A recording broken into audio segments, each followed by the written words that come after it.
ಆಮೇಲೆ ಈ power sharing ಅನ್ನುವಂಥದ್ದು ಬಹುಶಃ ಇಷ್ಟೊಂದು ಸ್ಮೂತ್ ಆಗಿ ನಡೆಯುತ್ತೆ ಅಂತ ಖುದ್ದು ಕಾಂಗ್ರೆಸ್ ಹೈಕಮಾಂಡ್ ಕೂಡ ಯೋಚನೆ ಮಾಡಿರಲಿಲ್ಲ ಅಂತ ಕಾಣಿಸ್ತದೆ. ಬಿಜೆಪಿದೆಲ್ಲ ದೂರದ ಮಾತು ಬಿಡಿ, ಅವ್ರು ಏನಾದ್ರು ಗಲಾಟೆ ಆಗ್ಬೋದು, ಗೊಂದಲ ಆಗ್ಬೋದು, ನಮ್ಗೇನಾದ್ರು ಒಂದು ಅವಕಾಶ ಸಿಗ್ಬೋದು, ಈ ಥರದ ಯೋಚನೆಯಲ್ಲಿ ಏನೋ ಇದ್ರೋ ಏನೋ.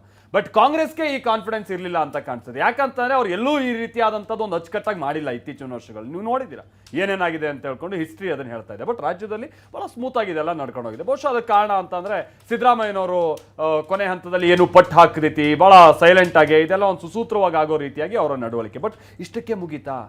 ಖಂಡಿತ ಇಲ್ಲ. ಯಾಕಂತಾರೆ ಒಂದು ಸಣ್ಣ ಗೊಂದಲ, ಏನಾದ್ರು ಸಿದ್ದರಾಮಯ್ಯನವರ ಒಂದು ಸಣ್ಣ ಅಸಮಾಧಾನ ಅಥವಾ ಅವ್ರ ಬೆಂಬಲಿಗರ ಮುಖೇನವಾಗಿ ಹುಟ್ಟುವಂತ ಒಂದು ಸಣ್ಣ ಪುಕಾರೇ ಸಾಕು ಸೊ ಕಾಂಗ್ರೆಸ್ಗೆ ಒಂದಷ್ಟು ಪರ್ಸೆಂಟೇಜ್ ಅಷ್ಟು ವೋಟ್ ಡ್ಯಾಮೇಜ್ ಆಗೋದಕ್ಕೆ. ಹಾಗಾಗಿ ಬಹಳ ಎಚ್ಚರಿಕೆ ಹೆಜ್ಜೆಯನ್ನು ಇಡ್ಲಾಗ್ತಾ ಇದೆ.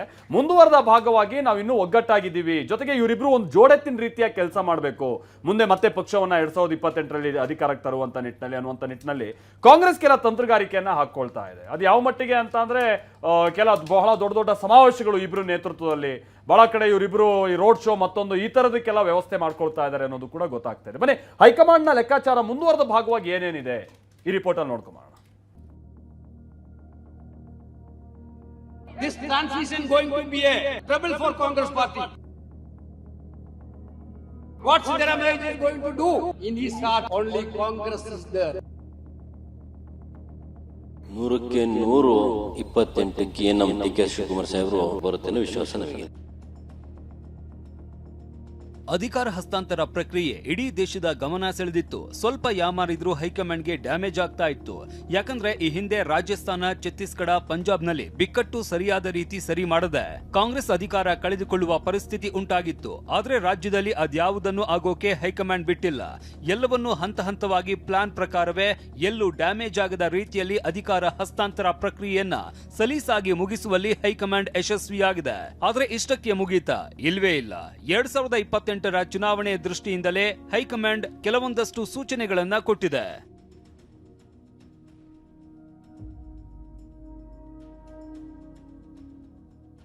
ನಿನ್ನೆಯಷ್ಟೇ ಸಿಎಲ್ಪಿ ನಾಯಕನಾಗಿ ಡಿಕೆ ಆಯ್ಕೆ ಬಳಿಕ ಮಾತನಾಡಿದ ಕೆಸಿ ವೇಣುಗೋಪಾಲ್ ನಮ್ಮದು ಕುಟುಂಬ ಅನ್ನೋ ಮೂಲಕ ಒಗ್ಗಟ್ಟಿನ ಮಂತ್ರ ಪಠಿಸಿದ್ರು.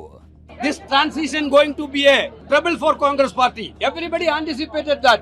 Some of them, you people are also thought that big shake is going to happen in the Congress party. Ours is a family. Everybody was behind Siddaramaiah ji. What Siddaramaiah ji is going to do? But with one word he replied. In his heart, only Congress is there. The decision of the Congress High Command, decision of the party is the decision of Siddaramaiah ji also. He proved it in a bigger way. 2028 ಚುನಾವಣೆ ದೃಷ್ಟಿಯಲ್ಲಿ ಇಟ್ಟುಕೊಂಡು high command Siddu ಡಿಕೆಗೆ ಜಂಟಿ ಯಾತ್ರೆ ಮಾಡೋಕೆ ಸೂಚನೆ ಕೊಟ್ಟಿದೆ. ಮೊದಲ ಸೂಚನೆ ಏನು ಅನ್ನೋದನ್ನ ನೋಡೋದಾದ್ರೆ, ಡಿಕೆಶಿ ಸಿಎಂ ಆದ ಬಳಿಕ ಸಿದ್ದರಾಮಯ್ಯ ಜೊತೆ ಜಂಟಿ ಯಾತ್ರೆ ಮಾಡಲು ಎಐಸಿಸಿ ಪ್ಲಾನ್ ಮಾಡಿದೆ. ಜನರ ವಿಶ್ವಾಸ ಗಳಿಸುವುದಕ್ಕೆ ಜನಾಶೀರ್ವಾದ ಯಾತ್ರೆಗೆ ತಂತ್ರ ಹೆಣಿಯಲಾಗಿದೆ.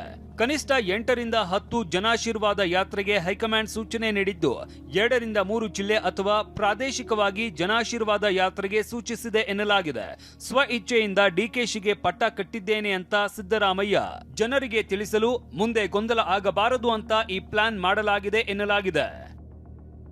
ಇನ್ನು ಹೈಕಮಾಂಡ್ನ 2ನೇ ಸೂಚನೆ ಏನು ಅನ್ನೋದನ್ನ ನೋಡೋದಾದ್ರೆ, ಸಿದ್ದರಾಮಯ್ಯ ಪದತ್ಯಾಗದ ಅಪಾಯವನ್ನ ಹೈಕಮಾಂಡ್ ಮನಗಂಡಿದೆ. ಇದು ಸಿದ್ದರಾಮಯ್ಯ ಇಳಿಸಿ ಡಿಕೆಗೆ ಪಟ್ಟ ಕಟ್ಟುತ್ತಿರುವ ಸಮಾರಂಭ, ನಮ್ಮವರನ್ನೇ ಇಳಿಸಿ ಮತ್ತೊಬ್ಬರನ್ನ ಸಿಎಂ ಮಾಡಲಾಗ್ತಾ ಇದೆ. ಇದು ಸಂಭ್ರಮ ಪಡುವ ವಿಚಾರ ಅಲ್ಲ. ಹೀಗಾಗಿ ಸರಳವಾಗಿ ಪ್ರಮಾಣ ವಚನಕ್ಕೆ ಡಿಕೆ ಶಿವಕುಮಾರ್ ಅವರಿಗೆ ಹೈಕಮಾಂಡ್ ಸೂಚನೆ ಕೊಟ್ಟಿದೆ. ಸರಳ ಹಾಗೂ ಸ್ವಾಭಾವಿಕ ಪ್ರಕ್ರಿಯೆಯಂತೆ ಮಾತ್ರ ಇರಬೇಕು ಅಂತ ಹೇಳಿದೆ. ಹೈಕಮಾಂಡ್ ಸೂಚನೆ ಬೆನ್ನಲ್ಲೇ ಡಿಕೆಶಿ ಆಪ್ತ ಶಾಸಕರು ಜನರನ್ನ ಕರೆತರೋದಕ್ಕೆ ಬುಕ್ ಮಾಡಿದ್ದ ಬಸ್ಗಳನ್ನ ಕ್ಯಾನ್ಸಲ್ ಮಾಡಿದ್ದಾರೆ. ಒಂದು 300 ಬಸ್ ಬುಕ್ ಮಾಡಿದೆ.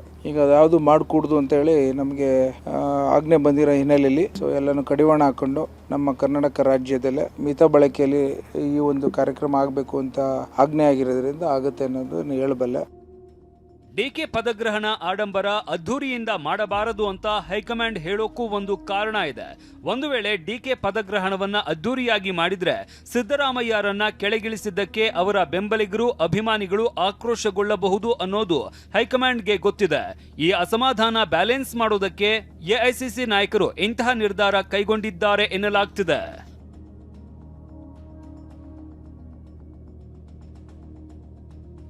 ಹೈಕಮಾಂಡ್ ಏನ್ ಅನ್ಕೊಂಡಿದ್ಯೋ ಆ ಹಾದಿಯಲ್ಲೇ ಡಿಕೆ ನಡೆಯುವ ಕೆಲಸ ಮಾಡ್ತಿದ್ದಾರೆ. 2028ಕ್ಕೆ 140 ಸ್ಥಾನದಲ್ಲಿ ಗೆಲ್ತೀವಿ ಅಂತ ಡಿಕೆ ಪದೇ ಪದೇ ಹೇಳುವ ಪ್ರಯತ್ನ ಮಾಡ್ತಿದ್ದಾರೆ. ಈ ಹಿಂದೆ 136 ಕ್ಷೇತ್ರಗಳಲ್ಲಿ ಗೆಲ್ತೀವಿ ಅಂತ ಡಿಕೆ ಹೇಳಿದ್ರು. ಅದು ನಿಜ ಆಗಿದೆ ಅಂತ ಆಪ್ತ ಶಾಸಕ ಶಿವಗಂಗಾ ಬಸವರಾಜ್ ಹೇಳಿದ್ದಾರೆ. 100ಕ್ಕೆ 128ಕ್ಕೆ ನಮ್ಮ ಡಿ ಕೆ ಶಿವಕುಮಾರ್ ಸಾಹೇಬರು 140 ಸೀಟ್ ಹೇಳಿದ್ದಾರೆ. ತಾವು ನೋಡಿದಿರಿ, ಹಿಂದೆ 136 ಹೇಳಿದ್ರು, 136 ಬಂತು. ಈಗ 140 ಹೇಳಿದ್ರೆ ಅಂದ್ರೆ ಮುಂದಾಲೋಚನೆ ನಮ್ಮ ಏನು 5 ಗ್ಯಾರಂಟಿ 3 ವರ್ಷ ಕೊಟ್ಟಿದ್ದೀವಿ, ಆ 5 ಗ್ಯಾರಂಟಿಯ ಫಲ ಜೊತೆಗೆ 3 ವರ್ಷ ಸಿದ್ದರಾಮಯ್ಯರ ಉತ್ತಮವಾದ ಒಂದು ಆಡಳಿತ, ಜೊತೆಗೆ ಈಗ ಇವರ ಒಂದು ಹೊಸ ಶಕ್ತಿ, ಇವೆಲ್ಲ ಒಂದು ಶಕ್ತಿಯಿಂದ ಮತ್ತೊಮ್ಮೆ ನಾವು ಸರ್ಕಾರ 100ಕ್ಕೆ 100 ಕಾಂಗ್ರೆಸ್ ಸರ್ಕಾರ ಬರುತ್ತೆ ಅನ್ನೋ ವಿಶ್ವಾಸ ನಮಗಿದೆ. ಸಿದ್ದರಾಮಯ್ಯ ಪದತ್ಯಾಗ ಯಾವುದೇ ಅಡೆತಡೆ ಇಲ್ಲದೆ ಆಗಿದೆ. ಇಷ್ಟಕ್ಕೆ ಎಲ್ಲವೂ ಮುಗೀತಾ? ಇಲ್ವೇ ಇಲ್ಲ. 2028ರ ಚುನಾವಣೆ ದೃಷ್ಟಿಯಲ್ಲಿ ಇಟ್ಟುಕೊಂಡು ಸಿದ್ದರಾಮಯ್ಯ ಡಿಕೆ ಒಟ್ಟಾಗಿ ಹೋಗೋದು ತುಂಬಾನೇ ಮುಖ್ಯ ಆಗುತ್ತೆ. ಅದೇ ನಿಟ್ಟಿನಲ್ಲಿ ಕೆಲವೊಂದು ಸೂಚನೆ ಕೊಡುವ ಮೂಲಕ ಮುಂದಾಗುವ ಅಪಾಯಕ್ಕೆ ಈಗಲೇ ಮದ್ದೆರೆಯುವ ಪ್ರಯತ್ನ ಹೈಕಮಾಂಡ್ ಮಾಡಿದೆ. Bureau report, TV9.